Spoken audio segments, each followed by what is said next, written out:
Happening now, the search continues for the prime suspect accused in a Jamestown homicide. And fire destroys a town of Randolph home, the latest as officials seek a cause. Plus, additional funding could soon be allocated to help Jamestown homeowners.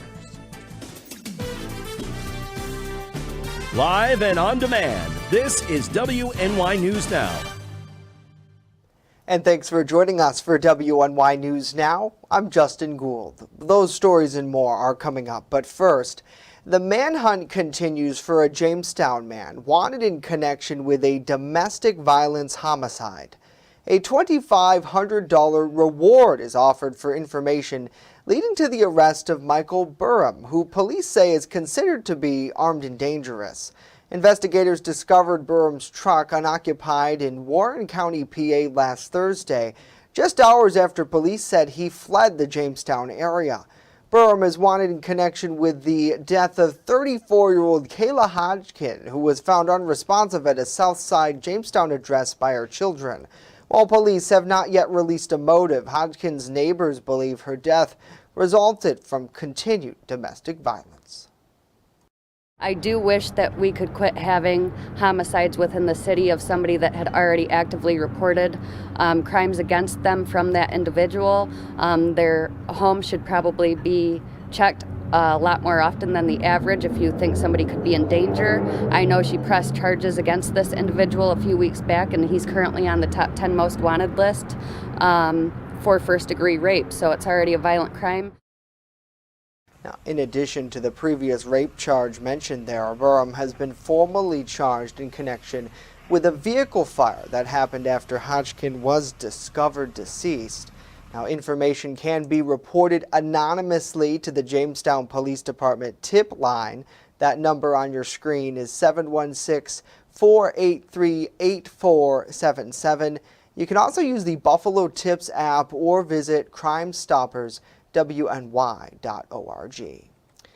An investigation is underway at this hour to determine what sparked a fire that leveled a house in the town of Randolph. On Monday afternoon, the Randolph Fire Department, along with several nearby stations for mutual aid, responded to the Route 394 address off of Schoolhouse Road for a fully engulfed house fire. Intense flames destroyed the structure, which was undergoing renovations at the time, in just a matter of minutes. While crews were extinguishing the fire, several small explosions also rang out, likely due to propane tanks around the home. No injuries were reported. As of this morning, an investigation seeking the fire's cause and origin remains ongoing.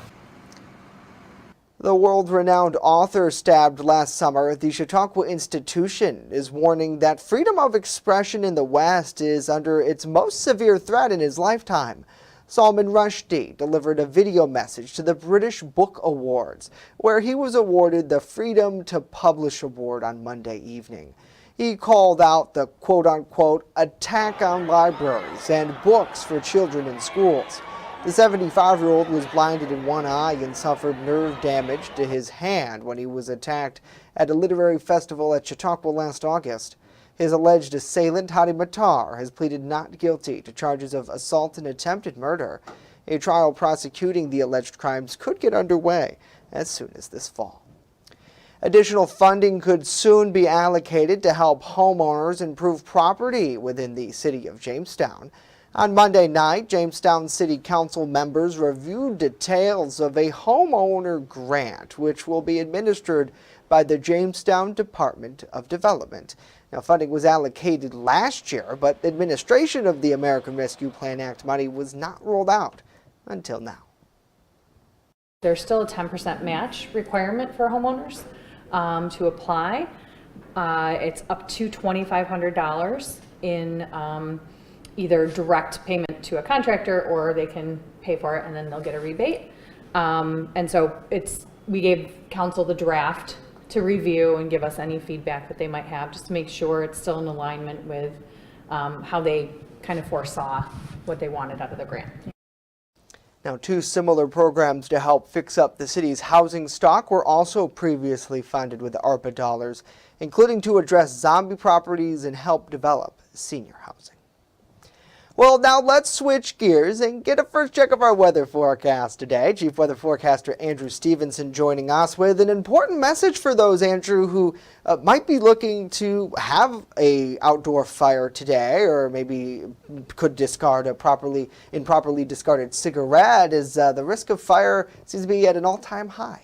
So I mentioned this yesterday, and I expected the National Weather Service in Buffalo would expand this down here to the southern tier, and they did. The National Weather Service in Buffalo has issued a special weather statement until 6 p.m. tonight for an elevated fire risk across the region today, with humidity levels between 15 and 25%, as well as wind gusts between 20 and 30 miles per hour. There is an elevated fire risk, which means that if a fire were to start, it can spread rather quickly. So they're advising try to avoid any outdoor burn-in because it could spread rather quickly, and this will expire at 6 o'clock tonight. First Defense Doppler radar right now pretty quiet as it has been these past few days. There's just a few clouds moving across the southern tier, and it'll be mainly quiet through the rest of the day.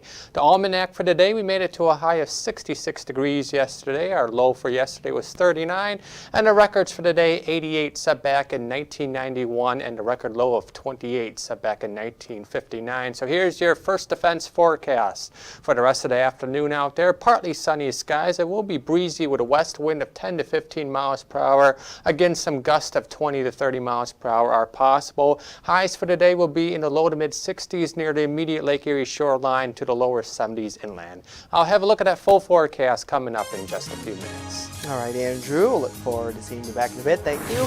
As we continue, we're explaining a new legislation here in New York State that aims to strengthen the healthcare workforce. And later, medical experts in our region, they're weighing in on the importance of getting checked for breast cancer at a young age.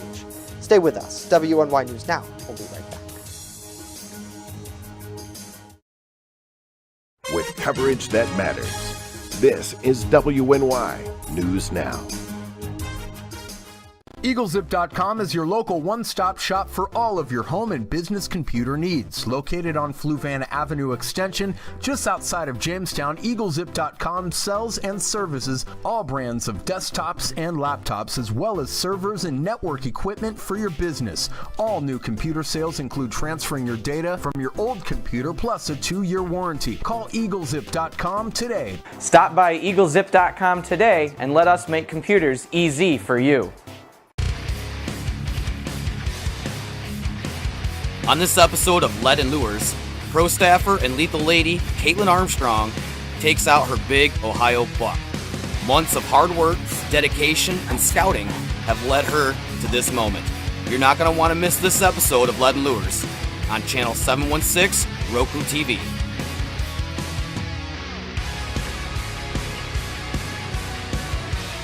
And if you want to see more of Caitlin Armstrong, follow her on YouTube, TikTok, and Instagram. You know, hunting Caitlin on Armstrong private land has been quite the experience. 3-on-3 basketball returns to Jamestown, New York this summer. Collaborative Children's Solutions and partners are hosting a Gus Macker tournament August 19th and 20th in Brooklyn Square. The streets will be packed with a festival atmosphere, bringing the youngest of our Macker mites up to the adult players who compete for the top prize in their divisions. Register online at Macker.com before July 31st. The Jamestown Macker will also include some specialty competitions, making it one of the best community events of the year. You're watching WNY News Now, where coverage comes first. Some lawmakers are pushing to pass a bill that would ban aversion conditioning by institutions. Today, our New York Capitol correspondent Elise Klein is talking to lawmakers about this legislation and what it could do for New York children. Mother of Andre McCollin says her son has post-traumatic stress from a special needs education controversial electric shock therapy treatment he experienced in 2002. She recalls retrieving him at the center in a catatonic state. He had all those devices and he was in someone else's. I noticed that he wasn't moving, he was catatonic. I thought he had died. McCollin says Andre was in and out of the hospital for a year after the shock incident. Today, McCollins travels to Albany to fight against aversive therapy, which she calls torture, at treatment centers for special needs children. Some lawmakers want to ban this type of treatment, in which New York students are currently sent by some public agencies to certain out-of-state treatment centers. A bill introduced this session would prohibit the use of aversive conditioning. This is about not sending any new children over to a center that engages in the torturous practice of aversive conditioning via electroshock therapy. In Albany, Elise Klein, WNY News Now. On Monday, Governor Kathy Hochul signed legislation to help strengthen New York's healthcare workforce. The bill she signed allows nursing students to complete part of their clinical training through simulation experiences. This will help clear the logjam, expedite training, and deliver an influx of nurses that are needed right now. Governor Hochul adds the simulation experience can offer more opportunities for more intense situations and scenarios that might not occur in a current clinical environment. Well, a national health panel is recommending that women start getting mammograms at the age of 40 compared to 50. They also recommend getting mammograms every other year. Health experts have found that starting mammograms early can help with early detection for breast cancer, which can save lives. Although men can get breast cancer too, these recommendations for getting mammograms starting at 40 are for women.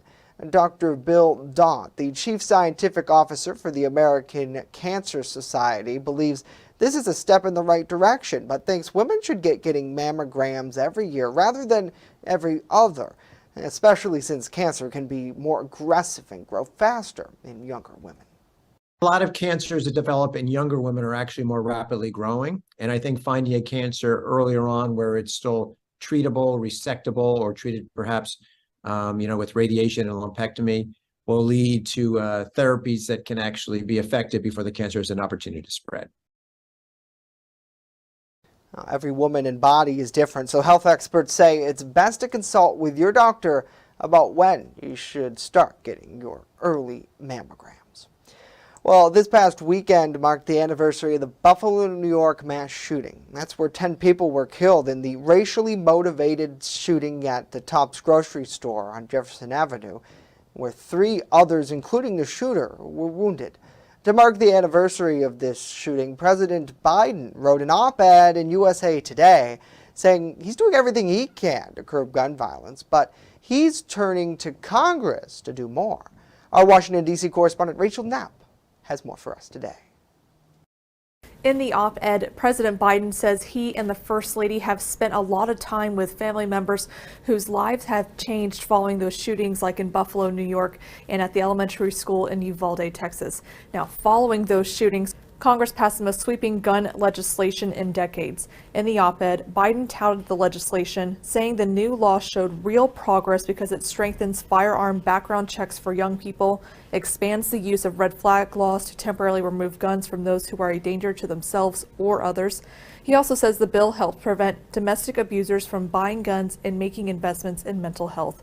Biden says the enhanced background checks have already stopped more than 160 guns from getting into potentially dangerous hands, according to data from the Justice Department. But he says in the year after the Buffalo tragedy, we need to do more. According to the Gun Violence Archive, an organization that tracks shootings, the U.S. experienced nearly 650 mass shootings last year. The president says he is doing everything that he can to reduce gun violence, but his power is not absolute. He says Congress must act. He's now pushing for Congress to ban assault weapons and high-capacity magazines, among other requests. Even though Congress passed that bipartisan gun control legislation last year, Republicans have pushed back against an assault weapons ban. At the Capitol, Rachel Knapp reporting. Rachel, thank you. Coming up next, what a new study has to say about marijuana use in pregnant women. And later, with spring frost threatening plants around the region, we'll hear from a local agricultural expert about what to do to save your budding flowers. But first, when we return, Andrew has a full look at our weather forecast. Stay with us.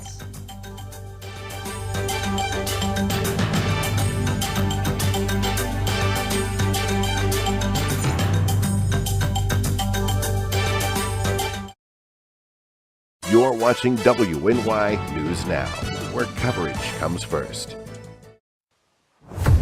You ever want to live out your dreams? Hunt, fish, in all corners of the earth? Well, now's your chance. Follow Primitive Patriot Outdoors as we live out our dreams and show you how to live out yours through outdoor adventures. From Western New York to Africa to all corners of the earth, follow us on this adventure. It's an experience you've never seen before. Lead and Lures, Roku TV, Channel 716.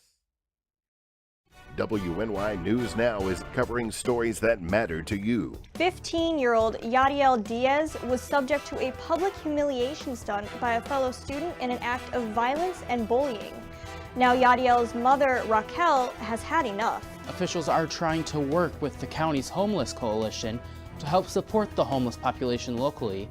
There are also plans in the works to build 2 new shelters. WNY News Now, where coverage comes first. 3-on-3 basketball returns to Jamestown, New York this summer. Collaborative Children's Solutions and partners are hosting a Gus Macker tournament August 19th and 20th in Brooklyn Square. The streets will be packed with a festival atmosphere, bringing the youngest of our Macromites up to the adult players who compete for the top prize in their divisions. Register online at Macker.com before July 31st. The Jamestown Macker will also include some specialty competitions, making it one of the best community events of the year. I don't think that many kids in my son's school even do it.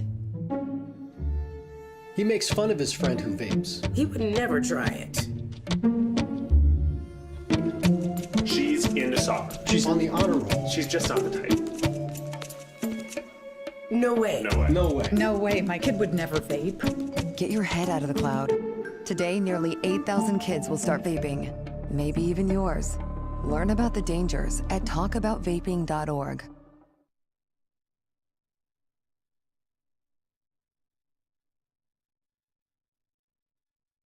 Fast, accurate, and every day. First Defense Weather. Welcome back to WNY News Now. Currently in downtown Jamestown, we're under partly sunny skies. The current conditions at the Jamestown Airport, current temperature 65 degrees with a west wind of 23 miles per hour and a gust of 31. Well, since there's not much happening across our region, let's go down south and talk about severe weather outlook for today. Portions of Kentucky, southern West Virginia into Virginia, North Carolina, and Tennessee are under severe risk for today, with the greatest risk across portions of Kentucky and Virginia. Severe storms today could produce some strong damage and winds as well as large hail, and there's a small chance for tornadoes. So nothing happening in our region. We won't have to be dealing with any severe weather, but there's some severe weather down to our south. What's happening across the northeast? We are kind of sandwiched in between 2 systems. There's one system to our north. That's a cold front that's going to drop through our region tonight, and then that system to our south that's going to stay to our south. We won't have to worry about any of that, but that is the system that's providing severe weather down to our south. So we're sandwiched in between the 2 with dry weather for today. So here it is on future scan for the rest of the afternoon out there. Partly cloudy skies, maybe some more clouds this afternoon, heading into night. Mainly dry overnight. That cold front does drop through, but it's pretty dry. Future scan is showing basically nothing, but we can't rule out an isolated shower tonight. And then high pressure begins to build back in tomorrow, and we should go partly to mostly sunny skies through the afternoon tomorrow and mainly clear skies through the night tomorrow night, although it will be much cooler tomorrow. If that cold front does anything, it will drop us down cooler, and high pressure will keep us dry pretty much through the rest of the week. So here it is on the extended forecast, powered by Ultimate Satellite Solutions. Upper 60s, close to 70 for today, dropping down in the lower 50s for tomorrow. Some areas might not make it out of the upper 40s tomorrow, but we do rebound back into the mid 60s on Thursday after some early morning frost. Friday is looking pretty good, mostly sunny skies, temperatures in the lower 70s. Then heading into the weekend, chance for a couple showers on Saturday, but only then. Again, it's only a 30 to 40% chance, and the rest of the weekend into early next week is looking mainly dry with temperatures in the 60s. All right, Andrew, thank you very much. What a picture-perfect forecast there. Well, let's get some headlines now from around the nation. And if you're pregnant and use any form of cannabis product, you may want to consider stopping. A new study found a significant health impact of marijuana use on fetal development as early as the beginning of pregnancy. According to the study published Tuesday in the journal Frontiers in Pediatrics, marijuana can cause harm in fetal development in the first trimester before many women even know they're pregnant.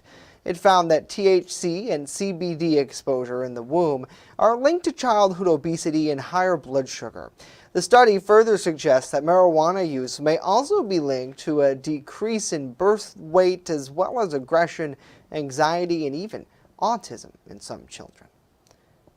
Well, if the U.S. debt ceiling drama was compared to a football game, neither team has the lead, and it's late in the fourth quarter. The U.S. could potentially breach its spending cap and go broke in less than 3 weeks, and so far, nobody's near the goal line. John Lawrence has more for us today.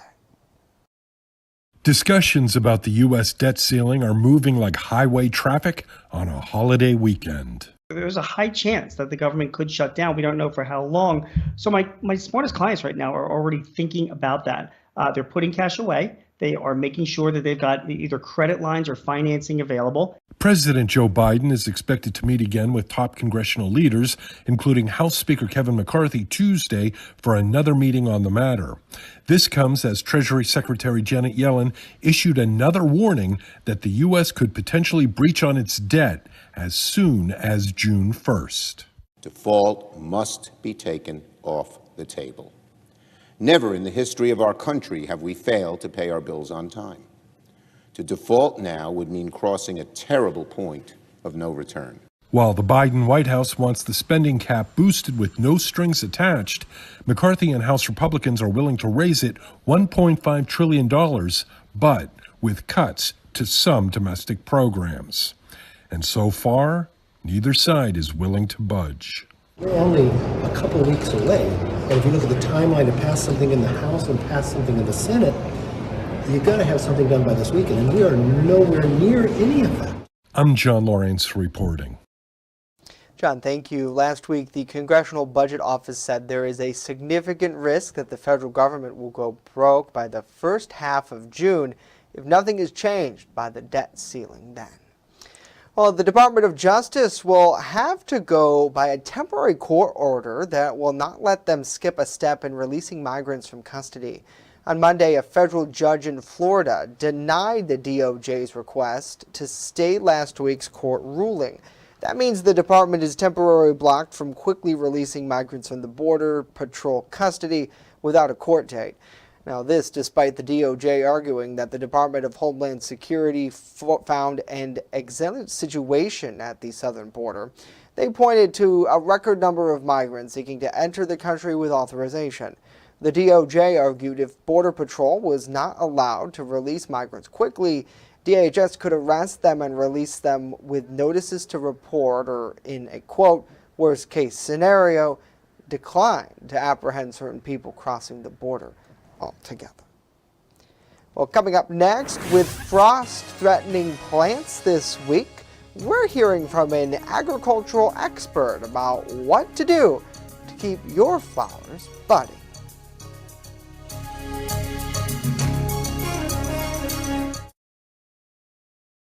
You're watching WNY News Now, where coverage comes first.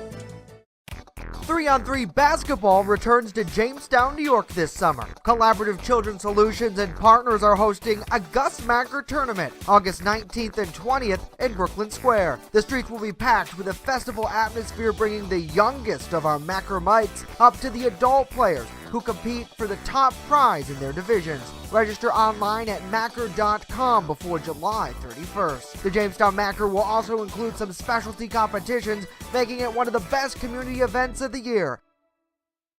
I know what you're thinking. I need a job. I need a new career. Well, I've been there. I've been there. I've been there. I wasn't happy with what I was doing. After high school, I didn't have a plan. I just wanted to start working. I got laid off twice, but you gotta keep going. You just need the right skills. Find an apprenticeship. I found a 2-year IT program. I found a medical course online. I'm now a consultant in the tech space. You have more options than you think. You can do this. You will find something. You will find something new.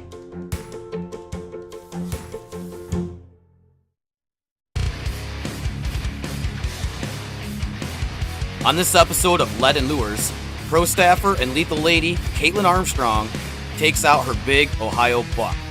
Months of hard work, dedication, and scouting have led her to this moment. You're not going to want to miss this episode of Lead and Lures on Channel 716 Roku TV.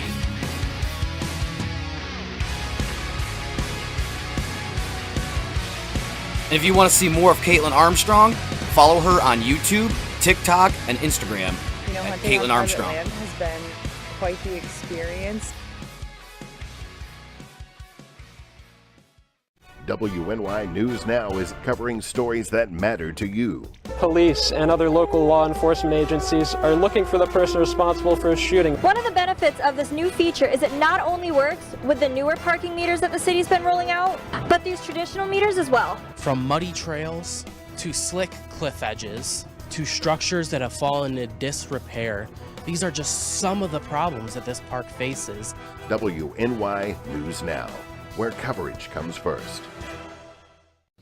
Well, it's that time of year when gardening is underway, but we cannot rule out the possibility of damaging frost. For many gardeners, frost can kill all of their hard work. WNY's Deshaun Robinson has more. It was only this morning when a portion of a viewing area woke up to frosty conditions outside. First Warning Weather Team is predicting more frost Wednesday night that could be damaging to vulnerable plants. Today I spoke with Bryson Clark, the owner of Upstate Hydroponics and Garden Supply, about dealing with plants in frosty weather. One would be to use like some rime or just like the light cloth bed sheet type thing. Be sure to put some stakes in so you don't collapse the plant. I would say that if it's a low-lying plant, you can just bury them in straw.